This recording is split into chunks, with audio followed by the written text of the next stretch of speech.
Simulation 27. This is the Terraria Experiment, where I play hardcore characters on legendary difficulty in order to learn the game better. Specimen 27 spawned in and then grabbed wood, gel, and made a little starter house in a cave. My neighbors came to say hi, so I trapped them and stabbed them to death, just like my dad always taught me to. Then I headed into a cave where I got a bunch of ore, a magic mirror, and then disabled a dead man's chest. I underestimated this bat's pathfinding abilities and then had to recall when it smacked me. Unfortunately, it was night and there was a zombie coming for me, so I ran right into a lake that I couldn't get out of. Let's just pretend I meant to do that. Back at the base, I looked around my little cave and then added some background walls. I adventured back to the cave and carefully avoided fall damage and traps, finding my first life crystal along with several chests.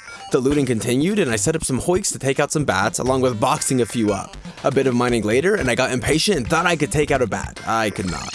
I ran around and collected fallen stars and then mined a tunnel from my base to check out more of the little cave. Then I juked out a zombie, headed back past my insane maze of boxes and hoiks, and then found Hermes boots. I carefully grabbed another life crystal and then jumped over a bat in order to box up, and then I decided I had it and just killed all the bats. I grabbed some more ore and then got a bat. Cool, I also had this crazy moment of boxing and massacring 5 bats. I exploded a ton of ore and then got absolutely comboed and should have died but recalled just in time. Then I took a quick trip over to the Crimson and blew up some hearts to get an Undertaker and Crimson Rod. I bombed down into a glowing mushroom biome where I kept looting and then, well, crap. I wasn't going to miss my first chance to take out a goblin army. I recalled and frantically tried to prepare, but it was too late. In a frenzy, I built a wall of blocks and then made a safe area where goblins couldn't kill me. I used the Crimson Rod to start melting goblins as well as some throwing knives, but when sorcerers teleported up to me, I was forced to deal with them. I added some lava to my platform, incorrectly thinking sorcerers would teleport into it, and then kept taking out goblins.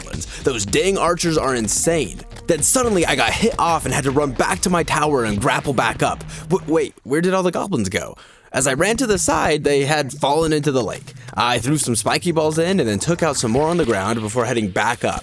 The fight continued into the night, and eventually I realized that my stone tower was stopping a lot of goblins from coming, making this fight take even longer. I ran over to break the stone and then started getting comboed instantly. I tried to get back up, but there were magic purple balls flying at me from every direction, and the goblins bested me. But I've learned a lot for next time. Here's some stats I'm tracking. Subscribe to see the series continue.